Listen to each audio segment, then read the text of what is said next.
साथियों, इन लोगों ने जब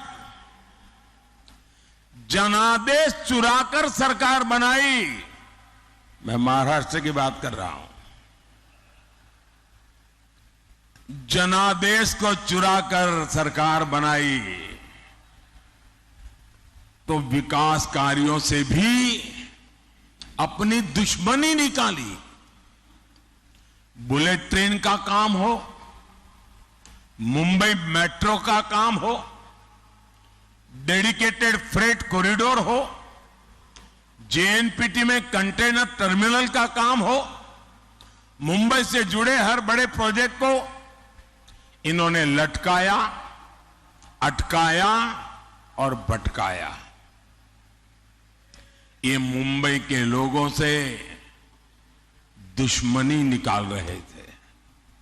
साथियों, मोदी का एक महत्वपूर्ण संकल्प है। मोदी मुंबई को उसका हक लौटाने के लिए आया है।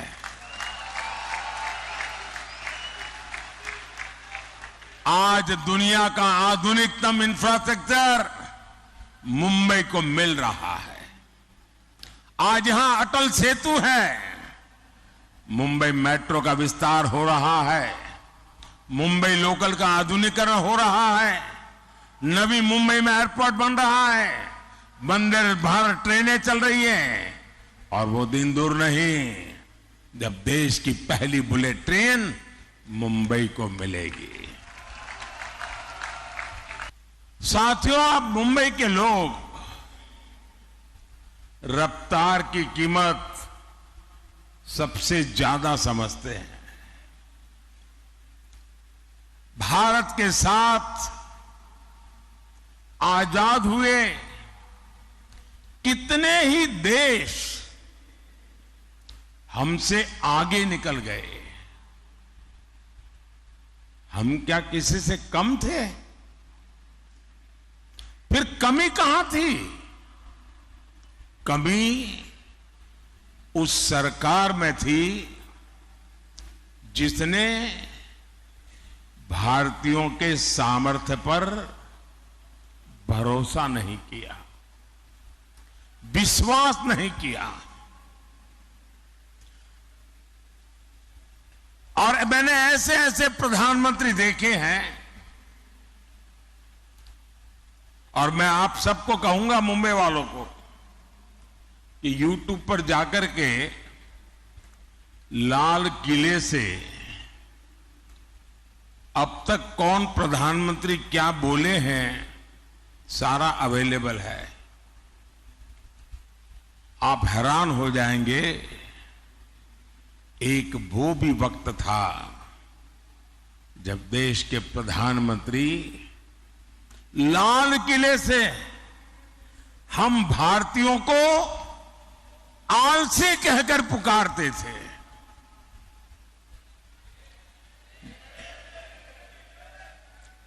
जिन सरकारों की सोच ऐसी रही हो, वो देश को कभी आगे नहीं बढ़ा सकते। मैं आज पूरी गंभीरता से कह रहा हूं, आजादी के बाद गांधी जी की सलाह पर अगर कांग्रेस को भंग कर दिया गया होता तो आज भारत कम से कम 5 दशक आगे होता।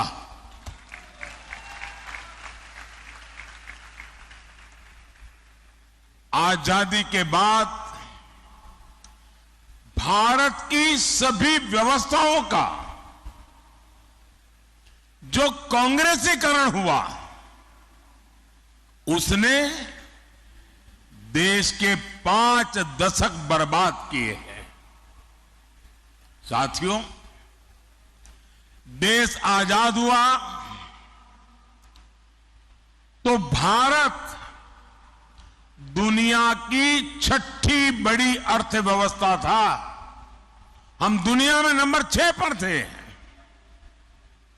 और 2014 में जब कांग्रेस गई और हमें जब सत्ता सुपुर्द की, तब देश की अर्थव्यवस्था 6 नंबर से 11 नंबर पहुंच गई थी। ये इन्होंने काम करके गए हैं। और जब से आपने इस सेवक को काम दिया, 10 साल में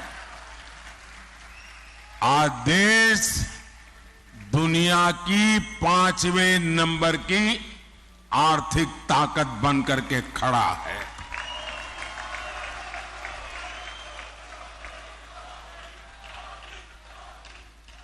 आज भारत में, मुंबई में रिकॉर्ड इन्वेस्टमेंट आ रहा है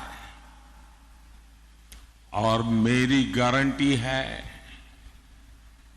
कि कुछ ही सालों में जब मैं आपके बीच आऊंगा तो हम दुनिया की तीसरी बड़ी आर्थिक ताकत बन चुके होंगे।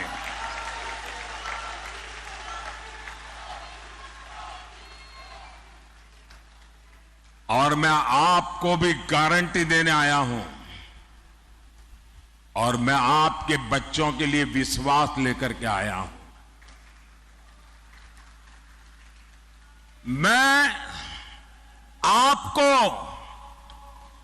विकसित भारत देकर जाने वाला हूं।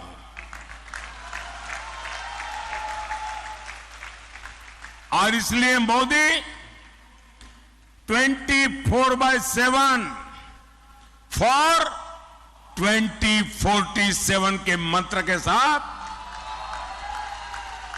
हर पल आपके नाम, हर पल देश के नाम जी जान से जुटा है।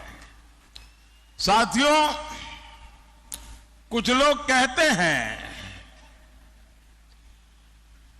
कि मोदी जो ये कहता है वो असंभव है। निराशा की गर्त में डूबे हुए लोग, उनमें आशा का संचार करना लोहे के चने चबाने का काम होता है। और इसलिए निराशा को पाल करके बैठे हुए लोग हर पल, हर चीज असंभव ही अनुभव करते हैं। ये वो लोग हैं जिनको लगता था राम मंदिर भी उनको असंभव लगता था।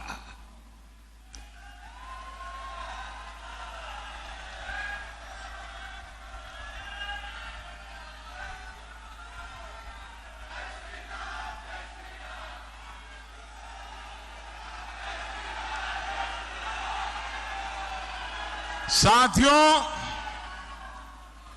दुनिया को कभी न कभी इस बात को स्वीकार करना पड़ेगा कि भारत भूमि में रहने वाले लोग अपने विचारों के इतने पक्के थे, अपने इरादों के इतने पक्के थे कि एक सपना लेकर के 500 साल तक लड़ते रहे।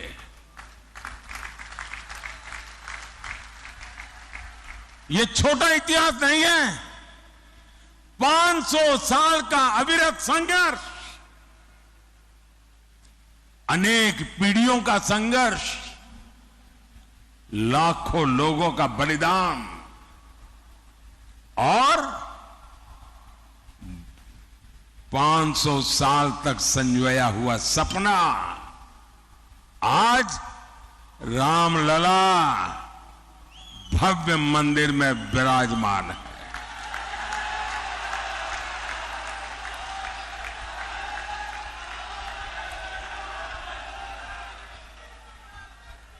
ये निराशा की गर्त में डूबे हुए वो लोग हैं जिनको आर्टिकल 370 का हटना भी असंभव लगता था। आज हमारी आंखों के सामने आर्टिकल 370 की जो दीवार थी ना, उस दीवार को मैंने कब्रिस्तान में गाड़ दिया है।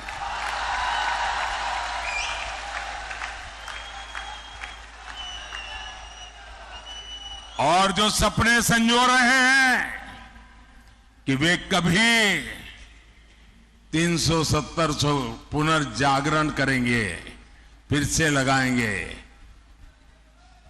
वो कान खोल करके सुन ले। ये विरासत मामूली विरासत नहीं है। दुनिया की कोई ताकत दोबारा 370 नहीं ला सकती है।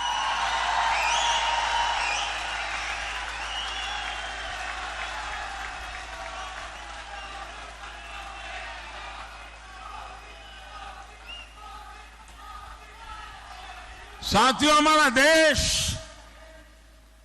दशकों तक सीरियल बम धमाकों से लहूलुहान होता रहा। आतंकी हमलों से मां भारती का सीना चीर दिया जाता था। मुंबई जैसे हमारे शहर थर्राते रहते थे। एक ही गूंज सुनाई देती थी कि कहीं कोई लावारिस चीज दिखाई दे तो पुलिस को जानकारी देना। एयरपोर्ट जाओ, स्टेशन पर जाओ, हर जगह पे लिखा रहता है लावारिस चीज को हाथ मत लगाना, लावारिस चीज से चौकन्ना रहना। 10 साल हो गए, सुना है क्या? सब बंद हो गया कि नहीं होगा? ये इनको असंभव लगता था। और अभी राज बता रहे थे 3 तलाक। देश की संसद ने 3 तलाक को ही तलाक तलाक तलाक कह दिया।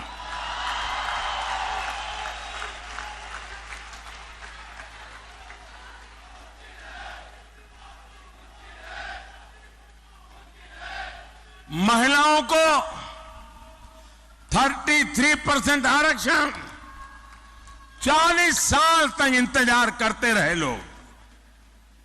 संसद में बहस होती थी और जो आज संविधान को सर पर रख करके नाच रहे हैं, उन लोगों ने पार्लियामेंट में 33% आरक्षण के बिल को छीन करके फाड़ दिया था।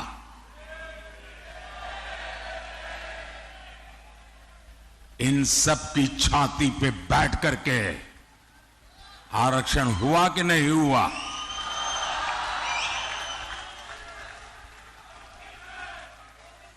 कांग्रेस 60 साल तक कहती रही कि गरीबी हटाएंगे,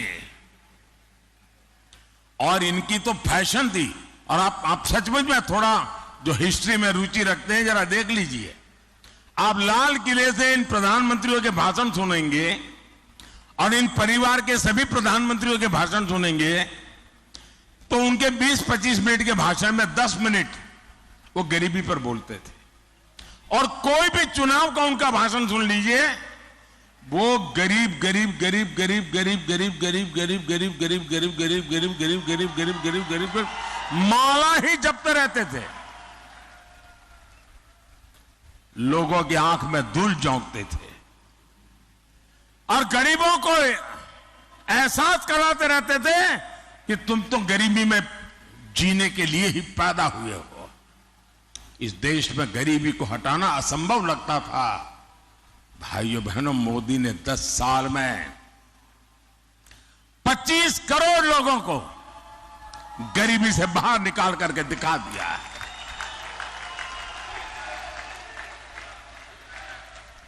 जो असंभव लगता था वो संभव हुआ कि नहीं हुआ?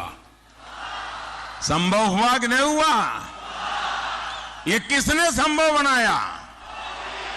ये किसने संभव बनाया? ये किसने संभव बनाया? कौन सी ताकत है जिसने ये किया है? ये कौन सी ताकत है?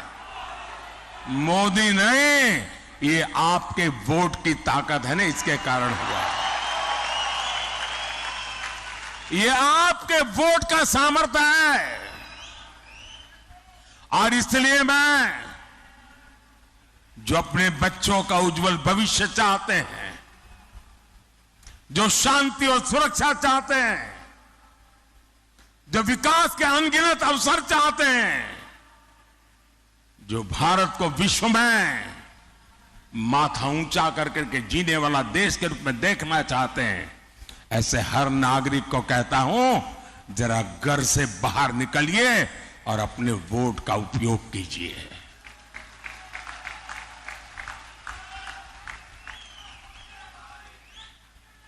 और मेरा आपसे आग्रह है, मैं आज मुंबई करके पास आया हूं, आपसे आशीर्वाद मांगने आया हूं।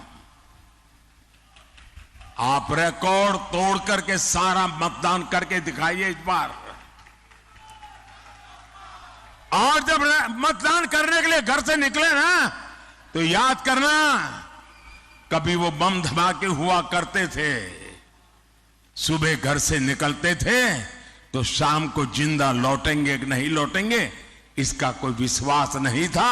आज गर्व के साथ आपकी बेटी शाम को आनंद से घर लौट सकती है, ये याद करके जाना।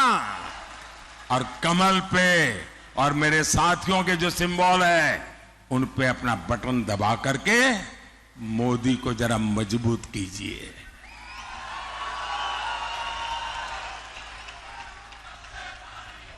आपका एक वोट राष्ट्र हित में बड़े फैसलों का आधार बना है।